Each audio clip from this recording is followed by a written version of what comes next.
మీ పరిశుద్ధమైన, పవిత్రమైన, ఘనమైన మీ నామానికి మా స్తుతులు చెల్లిస్తున్నాము తండ్రి. ఈ భూమి మీద మా బ్రతుకు కాలమంతా మీ వాక్యానుసారంగా బ్రతకాలి అని ఆశపడి మాకు ఈ జీవితాన్ని ఇచ్చి, మా జీవితానికి అవసరమైన మాటలన్నీ బైబిల్లో రాయించి తండ్రి మమ్మల్ని స్థిరపరిచారు, వాక్యాన్ని బలపరుస్తున్నారు. అందును బట్టి మీకు స్తుతులు చెల్లిస్తూ, లోకంలో ఉన్న వాళ్ళందరూ తండ్రి మీరెవరో ఎరుగక కొంతమంది నాశనానికి వెళుతుంటే, మరికొంతమంది సత్యవాక్యం తెలియక మీరు పుట్టించారు, మీ కొరకు బ్రతకాలి అన్న సత్యం తెలియక తండ్రి ఈ లోక సంబంధమైన ఆశల కొరకు మీ దగ్గరికి వస్తూ మిమ్మల్ని అర్థం చేసుకోలేని వారుగా కొన్ని కోట్ల మంది ఉండిపోయారు తండ్రి. వారిలో నుండి మమ్మల్ని ప్రత్యేకపరిచి మీ సత్యానికి దగ్గర చేసి ఈ వాక్య సంబంధమైన సంఘములోనికి చేర్చి మమ్మలను మా ఆత్మలను కాపాడుతున్నందుకు స్తుతులు తండ్రి. గడిచిన వారమంతా మమ్మల్ని కాపాడారు, తిరిగి మళ్ళీ మీ సన్నిధిని ఇచ్చారు. ఈ వారం మరిన్ని సంగతులు నేర్చుకోవడానికి సిద్ధపడుతుండగా మీ తోడును మీ సహాయాన్ని మాకు అనుగ్రహించమని క్రీస్తు వారి పరిశుద్ధమైన నామంలో ఈ ప్రార్థన అడుగుచున్నాము తండ్రి, ఆమేన్. ప్రియులారా, చేరువచ్చిన మీ అందరికీ క్రీస్తు నామంలో శుభాలు, వందనాలు తెలియజేస్తున్నాను. బైబిల్లో నుండి ఒక మంచి సందర్భాన్ని ఈరోజు మనం నేర్చుకున్నాం. పౌలు గారు హెబ్రీయులకు రాసిన పత్రికలో రక్షణ విషయంలో, రక్షణ పరిపూర్ణత పొందటం విషయంలో ఒక మంచి వచనాన్ని ఆయన రాయించారు. అది మనం ఈ వారం ఆలోచిద్దాం. హెబ్రీ పత్రిక 6వ అధ్యాయం 11వ వచనం, 12వ వచనం చూద్దాం. హెబ్రీ పత్రిక 6వ అధ్యాయం 11వ వచనం, 12వ వచనం. మీరు మందులు కాక విశ్వాసము చేతను ఓర్పు చేతను వాగ్దానములను స్వతంత్రించుకుని వారిని పోలి నడుచుకున్నట్లు మీలో ప్రతి వాడును మీ నిరీక్షణ సంపూర్ణమగు నిమిత్తము మీరు ఇది వరకు కనపరిచిన ఆసక్తిని తుదమట్టుకు కనపరచవలనని ఆపేక్షిస్తున్నాను. ప్రియులారా, ఇక్కడ పౌలు గారు ఒక సందర్భాన్ని జ్ఞాపకం చేస్తున్నాడు. మనం రక్షణ పొందుకున్నాం, బాప్తిస్మం తీసుకున్నాం. బాప్తిస్మం పొందిన వాళ్ళ రక్షణ అంతం వరకు నిలబడాలి అంటే రక్షణలో మనం ఉన్నామా, రక్షణ నుండి బయటకు వెళ్ళిపోయామా, మనం పొందుకున్న రక్షణ మన మీద నిలవబడి ఉందా, దాంట్లో నుంచి మనం పక్కకు జరిగిపోయామా అన్నది మనకు ఎలా తెలుస్తుంది అంటే, ఆ రక్షణలో మీరు పరిపూర్ణులు కావాలి. ఏదో బాప్తిస్మం తీసుకున్నంత మాత్రాన దేవుడిలో మనం ఏదో గొప్పవాళ్ళం అయిపోయామన్నది కాదు. పొందిన రక్షణ, పొందుకున్న ఆ దేవుని కృప అంతం వరకు నిలబడాలి అంటే మీరు చేయవలసింది ఏంటంటే, మీరు మందులు కాక అని ప్రారంభిస్తాడు. వచ్చిన ప్రారంభమే మందులు అనగానే ఆసక్తి లేనివారు. మందులు కాక అంటే అర్థం ఏంటంటే, బాప్తిస్మం వరకు మనం వచ్చి అయిపోయిందంటే రిలాక్స్ అవ్వడానికి కుదరదట. క్రైస్తవ జీవితం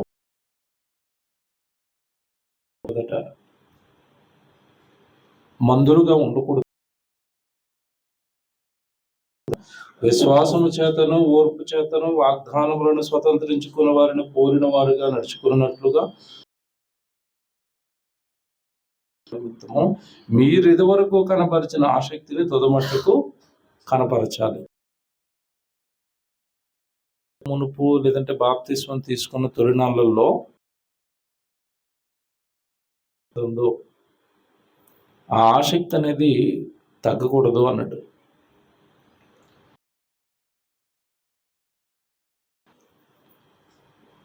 ఎప్పుడు కూడా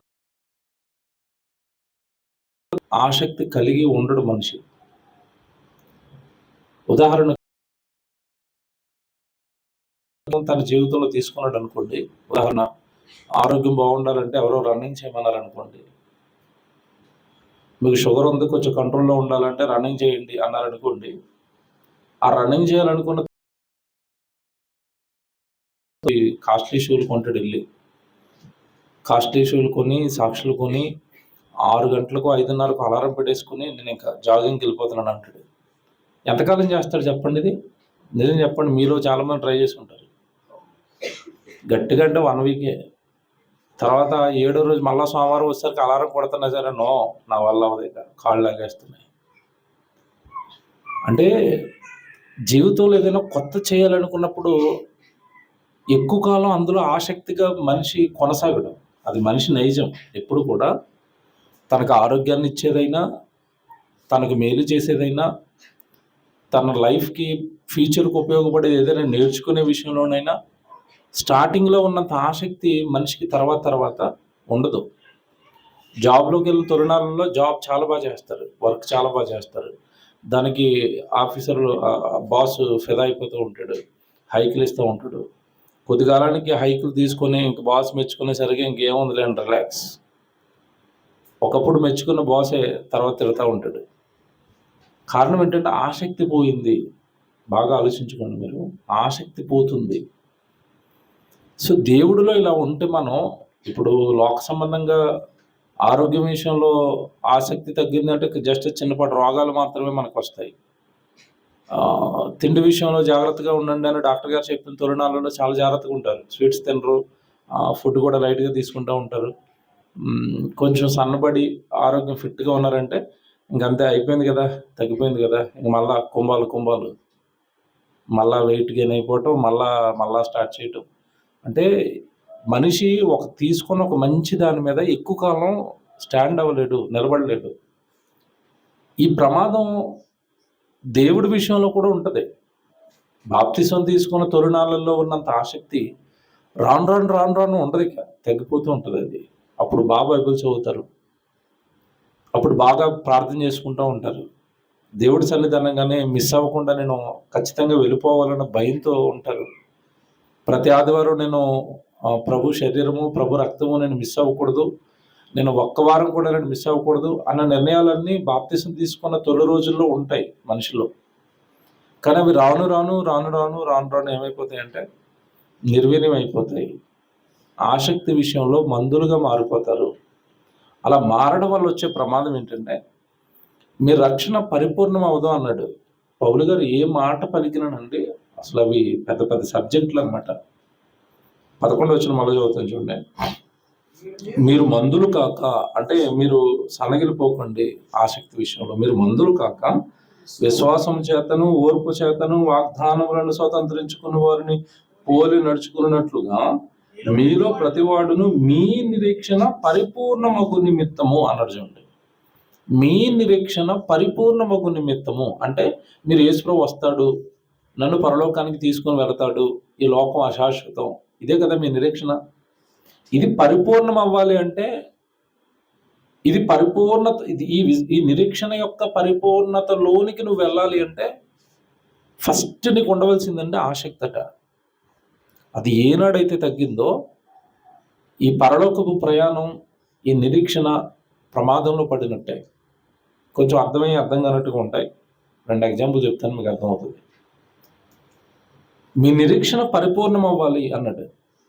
అంటే మీరు యేసుక్రీస్తుల వారి రాక కొరకు, లేదంటే మీ మరణం వచ్చి పరదేశకు వెళ్ళాలి, నేను దేవుణ్ణి చూడాలి, దేవుడున్న లోకానికే వెళ్ళాలి, ఈ భూమి మీద బ్రతికంతా కూడా ముగించిన తర్వాత ఖచ్చితంగా నా తండ్రిని చేరుకోవాలి అని ఎవరైతే ఆశపడుతున్నారో వాళ్ళ ఆశ చివరి వరకు నిలబడాలి. అంటే ఎందుకంటే మధ్యలో దెయ్యం చాలా ఆటంకాలు కనపరుస్తుంది. రన్నింగ్ రేస్లో పరిగెడుతున్న వాళ్ళందరూ మీరు బాగా ఆలోచించండి, పరుగు స్టార్ట్ చేయడానికి ముందు వాడి మనసులో ఏముంటుంది? గెలవాలన్నా ఓడిపోవాలన్నా? గెలవాలనే ఉంటుంది. అందరూ గెలవాలనే రన్నింగ్ రేస్ స్టార్ట్ చేస్తారు. అందరూ గెలుస్తారా? ఓడిపోయిన వాడిని అడగండి, నువ్వు ఎందుకు ఓడిపోయావని. చాలామంది ఎందుకు ఓడిపోతారు తెలుసండి? రన్నింగ్ చేస్తున్నప్పుడు వాడు టార్గెట్ గోల్ అయి ఉండాలి. నేను దాన్ని రీచ్ అవ్వాలని గోల్ పెట్టుకోవాలి. కానీ చాలామంది అండి, నేను గమనించింది, మా ఫ్రెండ్ ఒకడు అలాగ అయిపోయాడు. వాడికి ఇంకొకటి అంటే పడదు. ఇద్దరు రన్నింగ్ రేస్లో ఉన్నారు. వీడు ముందు వెళ్ళాలని ఆలోచించుకోలేదు. ఆడు ఎక్కడున్నాడని చూస్తున్నాడు ఇలాగ. వాడిని చూసే లోపు ఈ వెనకాల ఉన్నవాడు వచ్చి వీడిని దాటుకొని ముందుకు వెళ్ళిపోయాడు. వాడు గెలిచాడు, వీడు ఓడిపోయాడు. ఇది ఎందుకు చెప్పానంటే మీకు,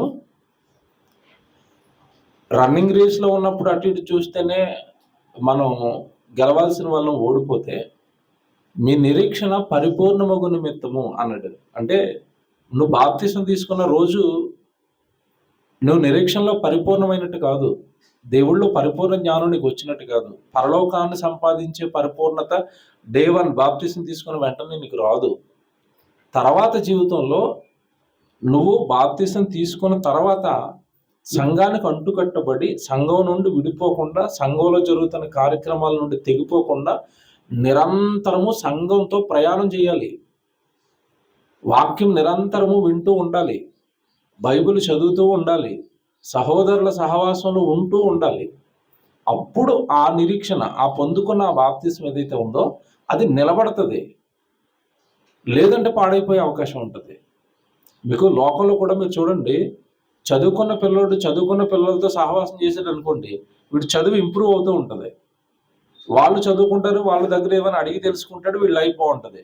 వీడు చదువుకునేవాడు లోకంలో పోగరిగా తిరుగుతున్న వాళ్ళ సహవాసం పట్టాడు అనుకోండి, వీడి దగ్గర ఉన్న చదువు కూడా పోయిద్ది కొద్ది రోజులకి. రక్షణ కూడా అంతే.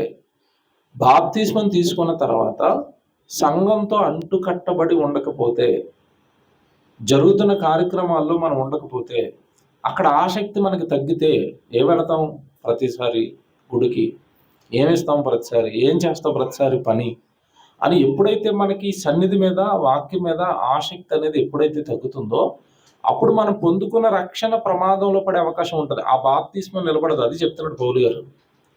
మీ రక్షణ పరిపూర్ణం అవ్వాలి. ఆ పరిపూర్ణం అవ్వాలి అంటే బాప్తిస్మం తీసుకున్న తొలినాళ్ళల్లో మీకున్న ఆసక్తి తుదమట్టుకు మీరు చేపట్టాలి. ఆ విషయంలో మీరు మందులుగా మారిపోకూడదు. ఆ విషయంలో మీరు వెనక్కి వెళ్ళిపోకూడదు. ఎంత బాగుంది చూసారా విషయం ఇది. మీరు బైబిల్లో ఆసక్తి విషయంలో మందగిలిన వాళ్ళు ఏవైనా జీవితాలు నాశనం అయిపోయాయా, వాళ్ళు వెనక్కి వెళ్ళిపోయారా అంటే చాలామంది కనపడతారు అలా బైబిల్లో. చాలామంది కనపడతారు. అననీయ సప్ఫిరాలు అని ఇద్దరు కనపడతారు, భార్య భర్తలు.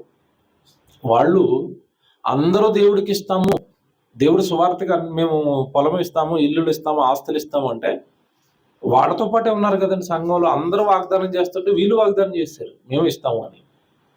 చివరికి ఇచ్చే సమయానికి అది అమ్మేశారు.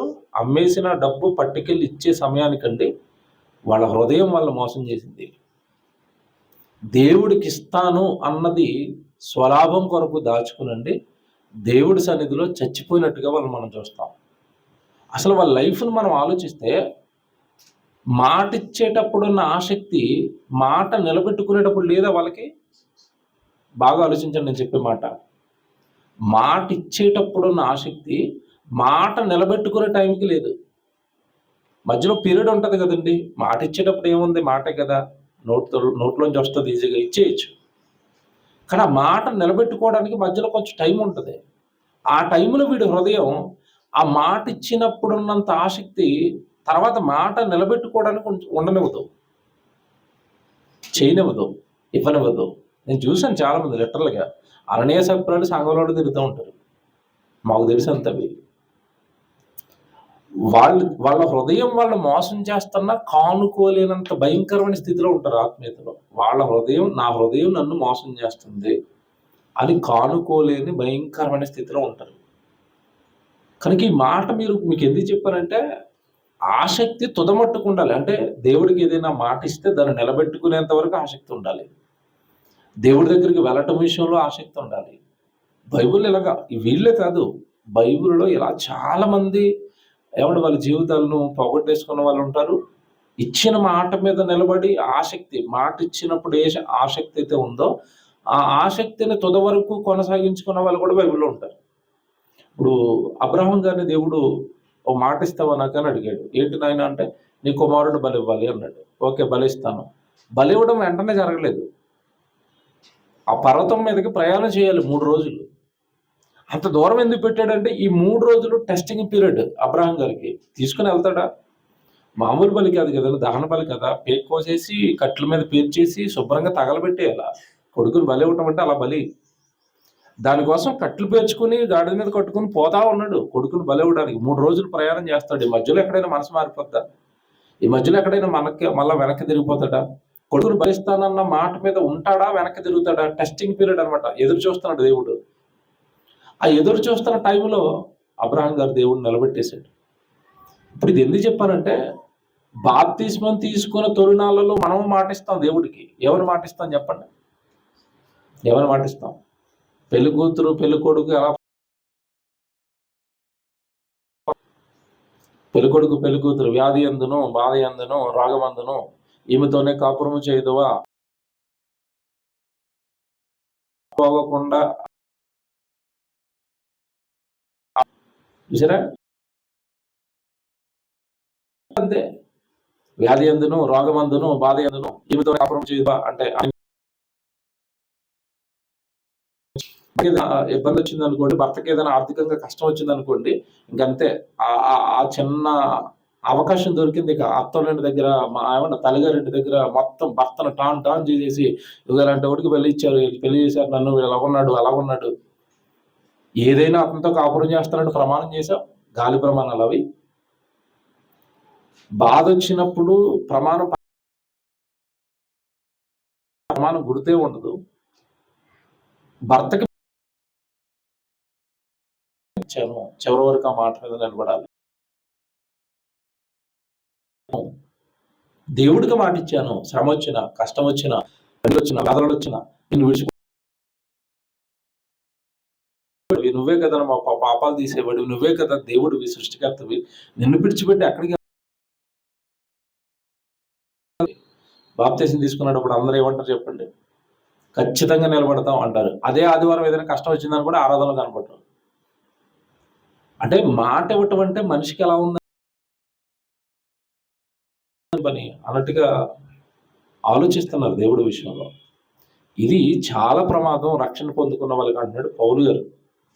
ఆ రక్షణ పరిపూర్ణ విధానం మీద జీవితకాలం నిలబడాలి.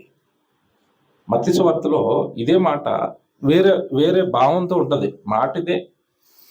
మత్తయి సువార్త 24వ అధ్యాయానికి రండి. మత్తయి సువార్త 24వ అధ్యాయం 12వ వచనం చూద్దామా? 12వ వచనం 13వ వచనం చూడండి. మత్తయి సువార్త 24వ అధ్యాయం. అక్రమము విస్తరించుట చేత అనేకుల ప్రేమ చల్లారును అన్నాడు. అంటే దేవుడి మీద ప్రేమ ఎందుకు చల్లారిపోద్ది? వాక్యం మీద ఎందుకు ప్రేమ చల్లారిపోతుందంటే మధ్యలో అక్రమం విస్తరించింది. క్రమాన్ని తప్పారు. దేవుడి దగ్గరకు క్రమంగా వెళ్ళాలి, తప్పారు. క్రమంగా ప్రార్థన చేసుకోవాలి, తప్పారు. క్రమంగా వాక్యం వినాలి, తప్పారు. మనిషి క్రమం ఎప్పుడైతే తప్పుతాడో వెంటనే మధ్యలో డెవలప్ అయ్యేది అక్రమం ఎప్పుడైతే డెవలప్ అయిందో దేవుడి మీద ఉన్న ప్రేమ, సన్నిధి మీద ఉన్న ప్రేమ, వాక్యం మీద ఉన్న ప్రేమ, అయ్యో నేను మాట ఇచ్చాను కదా దేవుడికి, మాట నెరవేర్చకపోతే ఏమనుకుంటాడు అన్న భయము, ఇవన్నీ కంప్లీట్గా చల్లారిపోతాయండి. ఆ పదం మీరు పట్టుకున్నారో లేదో? అక్రమము విస్తరించుట చేత అనేకుల ప్రేమ చల్లారు. అక్కడ పౌలు గారి మాట, మీరు మందులు కాక అంటే వాళ్ళకు కూడా ఏమైంది? అక్కడ చల్లారిపోయారు. ఆసక్తి విషయంలో చల్లారిపోయారు, ప్రేమ విషయంలో చల్లారిపోతున్నారు. ఈ మాట ఆ మాట ఒకటే, పదాలు వేరుగా ఉంటాయి, భావం ఒకటే. ఎందుకు మేము చల్లారిపోతున్నాం? ఎందుకు దేవుడి విషయంలో మేము వెనక్కి వెళ్ళిపోయామంటే మధ్యలో ఏం డెవలప్ అయిందట? అక్రమము అన్నాడు చూడండి. అక్రమము విస్తరించింది. మనలో ఉన్న ప్రేమ అంతా ఏమైపోయిందట? చల్లారిపోయిందట. నిజమండి. ఎప్పుడైతే క్రమాన్ని మనం మేరతామో దేవుడి విషయంలో, ఆటోమేటిక్గా మనలో ఉన్న దేవుడి మీద ప్రేమ చల్లారిపోద్ది. ఇది నేను జీవిత అనుభవంతో చెప్తున్న మాట. ఇది క్రమం తప్పకూడదు. దేవుడి దగ్గరికి వెళ్ళటం కానీ, దేవుడికి ఇవ్వటం కానీ, చదవటం కానీ, నేర్చుకోవటం ఆజ్ఞలు ఇవి.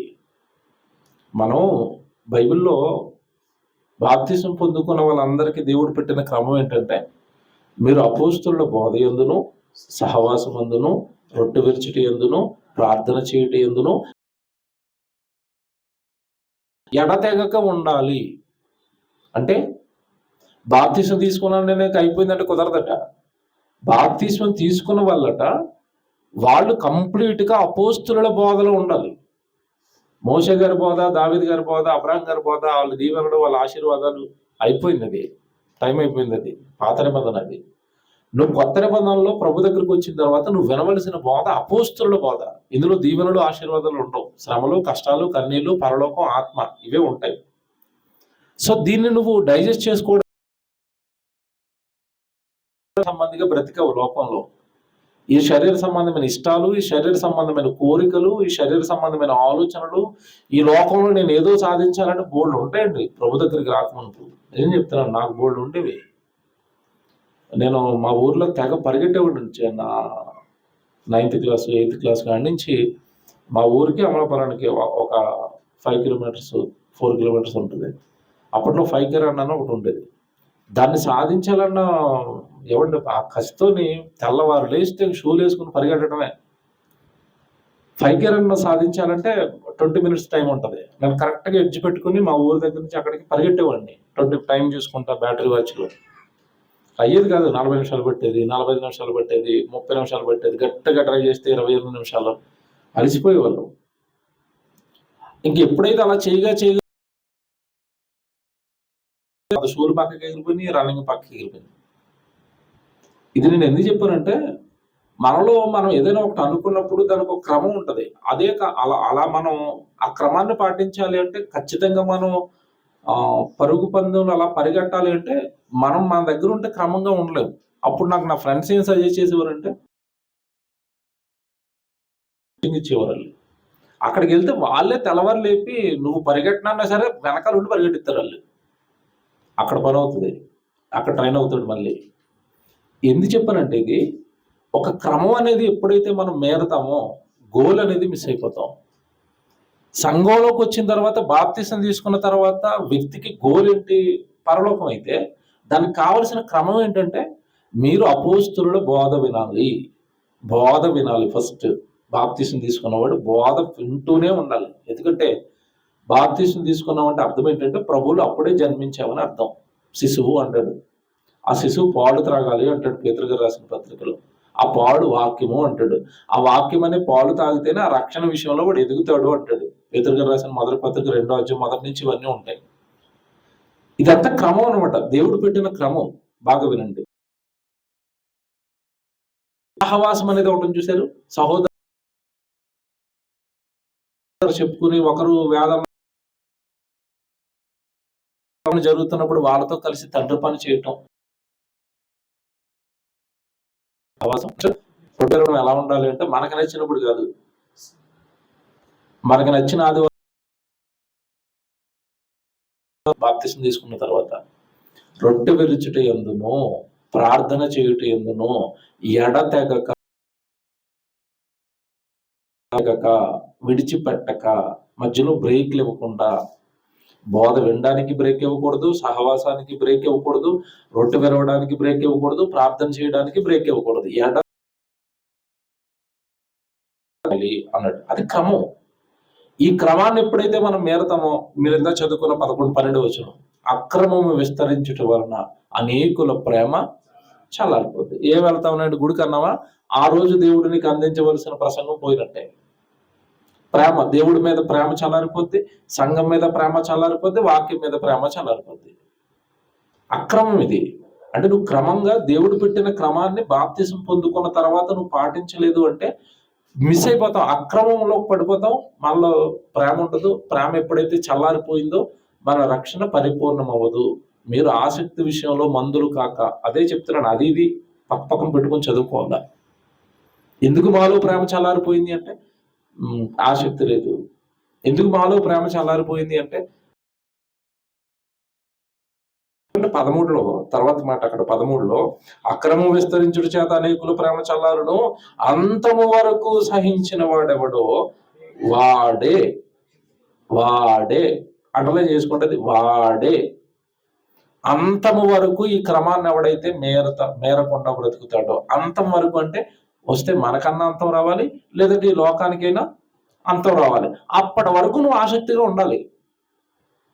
అప్పుడు నువ్వు పొందుకున్న బాప్తిస్మం నిలబడుతుంది, నువ్వు పొందుకున్న రక్షణ పరిపూర్ణం అవుతుంది, నువ్వు పరలోకానికి వెళ్ళడానికి అవకాశం వరకు సహించాలి. పనుందండి కుదరదండి అని అనకూడదు. దేవుడి సన్నిధి ఉన్నప్పుడు నీ పనిని విడిచిపెట్టి దేవుడి సన్నిధికి రావడానికి నీ పనులన్నీ నువ్వు ప్రణాళికాబద్ధంగా దేవుడి సన్నిధి ఉన్న రోజు నీ పని లేకుండా నీ జీవితాన్ని డిజైన్ చేసుకుంటూ రావాలి. చాలాసార్లు చెప్తాను ఇది, మన జీవితాన్ని మనం డిజైన్ చేసుకోవచ్చు, మన చేతుల్లోనే ఉంటుంది. దేవుడి గుడి ఉన్నప్పుడు పని చేయకుండా గుడి అయిపోయిన తర్వాత పని చేసుకునేటట్టుగా టైమింగ్లు మార్చుకోవచ్చు, ఉద్యోగాలు మార్చుకోవచ్చు. హైదరాబాద్లో బతుకుతున్న బోల్డు అవకాశాలు ఉంటాయి. ఎప్పుడు ఇలా మార్చుకోవాలన్న మనసు మనకు వస్తుంది. దేవుడి సన్నిధి మీద ఆసక్తి మనకి తగ్గనప్పుడు, అమ్మో నేను దేవుడి సన్నిధికి వెళ్ళిపోవాలి కదా, దీన్ని ఎలా మార్చుకోవాలన్న మనసు మనకు కలుగుతుంది. మనసు ఉంటే మార్గం ఉంటుంది అంటారు. నేను ఉద్యోగం చేశాను, నాకు తెలుసు. నేనేమి చాలా మంది అనుకుంటారు చెప్తారంటే చేయడం చాలా కష్టంగా ఉంటుంది అంటే, నేను చేసి చెప్తానండి ఇవి. నేను జాబ్ చేశాను ఐటీ కంపెనీలో. ఉన్నప్పుడు దేవుడి సన్నిధిలోకి వెళ్ళాలనుకున్నప్పుడు నేను బ్రతిమాలాడుకుని ఓటీలు చేసుకుని నెక్స్ట్ వెంటనే డ్యూటీలు చేసో లేదంటే వేరే నేను అనుకున్న టైంకి బైబిల్ క్లాస్లో ఉండాలంటే బైబిల్ క్లాస్లో ఉండేవాడిని, సువార్తకి వెళ్ళాలనుకుంటే సువార్తకి వెళ్ళేవాడిని. నా ఉద్యోగాన్ని దేవుడి పనికి అడ్డు రాకుండా మార్చుకుని నేను ఉద్యోగం చేశాను. ఒకరోజు 2 రోజులు కాదు, 7-8 సంవత్సరాలు ఒకటే జాబ్ చేశాను, ఒకే కంపెనీలో. సో మనకు ఆసక్తి ఉంటే, మన దేవుడి దగ్గర ఉండాలి అన్న ఆలోచన ఉంటే ఆటోమేటిక్గా దేవుడు నీ ఆసక్తిని బట్టి అవన్నీ సిద్ధపరుచుకుంటూ వస్తాడు. ముందు మనకి లిటరల్గా ఆసక్తి ఎక్కడుంది, మనకి భయం ఎక్కడుంది ముందు. నేను చెప్తున్నాను కదా, నాకు ఎవరైనా ఏదైనా రీజన్ చెప్తే నేను లోపల నవ్వుకుంటాను. పాపం వీళ్ళకి ఆసక్తి లేదనుకుంటాను, పాపం వీళ్ళకి దేవుడు అంటే భయం లేదనుకుంటాను. ఎందుకంటే నేను అవన్నీ ఫేస్ చేసి వచ్చినోడు, నేను తెలిసినాక అవన్నీ. జాబ్ చేస్తూ ఉద్యోగం చేస్తూ కుటుంబాన్ని పోషించుకుంటూ దేవుడి కోసం ఎలా బ్రతకాలో నేను బాగా తెలిసిన వాడిని. నేను నా గర్భాన్ని నాకు 2 పిల్లలు పుట్టిన తర్వాత చిన్న పిల్లల్ని ఇంట్లో పెట్టుకుని నేను బైబిల్ ట్రైనింగ్కి వెళ్ళాను, బైబిల్ క్లాసులకి వెళ్ళేవాడిని. వాళ్ళని పెంచుకుంటూనే బైబిల్ ట్రైనింగ్ చేశాను, వాళ్ళు పెంచుకుంటూనే సువార్తలకు వెళ్ళేవాడిని, వాళ్ళు పెంచుకుంటూనే దేవుడి కోసం బ్రతికాను. నాకు దేవుడి పని ఎక్కువైపోయిన తర్వాత మెయింటైన్ చేయలేక, టైం అడ్జస్ట్ చేసుకోలేక దేవుడికి ఉద్యోగానికి, అప్పుడు ఉద్యోగాన్ని వదిలేను. అంతకుముందు ప్యారలర్గా 2 మెయింటైన్ చేసుకుంటూ వచ్చేవాడిని. సో మనకి ఆసక్తి ఉంటే దేవుడి మీద, వాక్యం మీద, సన్నిధి మీద, నేర్చుకున్న దేవుడి సంగతుల మీద మనకు ఆసక్తి ఉంటే మన వెనకాల దేవుడు అన్ని సిద్ధపరుచుకుంటూ వస్తాడు. ఫస్ట్ మనకు ఉండాల్సింది ఆసక్తి. అది ఎప్పుడైతే మనం మందగిలుతుందో, ఆసక్తి ఎప్పుడైతే మనలో తగ్గిపోతుందో మన రక్షణ ప్రమాదంలో పడుతుంది. ఏదో బాప్తిసం తీసుకుంటే అయిపోయింది అన్నది కాదు రక్షణ అనేది. బాప్తిజం అనేది తొలిమెట్టు. అక్కడి నుంచి ఒక్కొక్క మెట్టు దేవుళ్ళు ఎక్కుతూ ఉండాలి. అప్పుడు కుటుంబం బాగుంటది, మన వ్యక్తిగత జీవితం బాగుంటుంది, ఆత్మీయ జీవితం బాగుంటుంది. ఏదో బాప్తిజం తీసుకున్నాను, నచ్చినప్పుడు గుడికి వెళ్ళి వస్తాను అంటే మాత్రం ఎక్కడేసిన గొంగలు అక్కడ అన్నట్టుగానే ఉండిపోతాం మళ్ళీ. సో ఇది గమనించి పౌలు గారు చెప్పిన మాట అది. చదువుదాం. వల్లనే హెబ్రీయులకు రాసిన పత్రిక 6వ అధ్యాయం 11వ వచనం. హెబ్రీయులకు రాసిన పత్రిక 6వ అధ్యాయం 11వ వచనం. మీరు మందులు కాక విశ్వాసము చేతను ఓర్పు చేతను, విశ్వాసము చేతను ఓర్పు చేతను ఆ వాగ్దానములను స్వతంత్రించుకుని వారిని పోలి అన్నాడు. అంటే మరి బైబిల్లో ఉన్న విశ్వాసులు ఆ వాగ్దానాన్ని పొందుకోవడానికి 11వ అధ్యాయం అంతా చదువుతున్నప్పుడు విశ్వాస వీరుల జాబితా చెప్పి వాళ్ళు ఎన్నో ఓర్చారో చెప్పాడు కదా దేవుడు బైబిల్లో. వాళ్ళు పరలోకం పొందడానికి ఎన్నో ఓర్చుకున్నారట. వాళ్ళు రాడదెప్పుడు సహించారట, కొరడదెప్పుడు సహించారట, రంపాడుతూ కూసారట, దరిద్రులు అయిపోయారట, హింసలు పొందారట, ఆకలి దప్పుకులట. ఎన్ని చెప్పారండి వాళ్ళు, ఎన్ని చెప్పారు. అవన్నీ సహించారట వాళ్ళు. అంటే అంత కష్టం ఎదురవుతున్నా వాళ్ళు దేవుడిని విడిచిపెట్టలేదు, వాళ్ళ ఆసక్తి విషయంలో వెనక్కి తగ్గలేదు. అందుకే వాళ్ళ గురించి ఒక మాట అంటాడండి, వండర్ఫుల్ అండి ఆ మాట. హెబ్రీ పత్రిక చదువుతున్నప్పుడు ఆ చివరికి వెళ్ళిపోయేసరికి వాళ్ళ కష్టాలని చెప్పి, వారికి ఈ లోకము యోగ్యమైనది కాదు. వాళ్ళు అసలు ఈ లోకంలో ఉండవలసిన వాళ్ళు కాదు. పడ్డ వాళ్ళు ఈ లోకం కాదు, వాళ్ళు ఉండాల్సింది పరలోకంలో. వాళ్ళకి ఈ లోకం యోగ్యమైనది, వాళ్ళు బ్రతికే అంత మంచి లోకం కాదు ఈ లోకం అన్నట్టు. అసలు ఆ మాట ఏం మాట అండి, నేను పొంగిపోతుంది తెలుసా చదువుకున్నప్పుడల్లా. మన గురించి దేవుడు ఆ మాట అనగలడా? ఆ భయంకరమైన పాపిష్టి లోకంలో నా పిల్లలుగా బ్రతుకుతున్నారండి, వాళ్ళు ఆ లోకంలో ఉండడానికి, ఆ లోకానికి యోగ్యత లేదు, రానన్న మనం పరలోకం వెళ్ళిపోదాం అనాలి మనల్ని. ఆ భక్తి జీవితానికి మనం రావాలి. ఎప్పుడు వస్తామంటే ఆ నిరీక్షణను వాళ్ళు, ఆ నిరీక్షణ పొందుకోవడానికి వాళ్ళు ఎలాగైతే ఓర్పుతో సహనంతో ఉన్నారో, అలా మన నిరీక్షణ కలిగి మన రక్షణను మనం పరిపూర్ణులు అవ్వాలి. బాప్తిసం తీసుకున్నవాడు పరిపూర్ణతలోనికి వెళ్ళాలి. ఎప్పుడు వెళతాడు అన్నప్పుడు, ఆసక్తిగా బాప్తిస్మానికి ముందు దేవుడి పట్ల ఎలాంటి భక్తి, ఎలాంటి భయము కలిగి ఉన్నాడో అది తుదమట్టుకు వాడు చేపడితే, చివరి వరకు అలాగే ఉంటే, అప్పుడు అతను రక్షణలో పరిపూర్ణుడై పరలోకాన్ని పొందుకునే అవకాశం ఉంటుంది. బాప్తిస్మం అనేది కేవలం మొదటి మెట్టు మాత్రమే దేవుడిలో. తర్వాత నుంచి ఎడతెగక దేవుడు చెప్పిన అన్ని కార్యక్రమాల్లోనూ మనం ఉంటేనే మనం తర్వాత పరిపూర్ణులం అవుతాము. అది పౌలు గారు చెప్తున్న మాట. ఓకే, అర్థం చేసుకుందాం.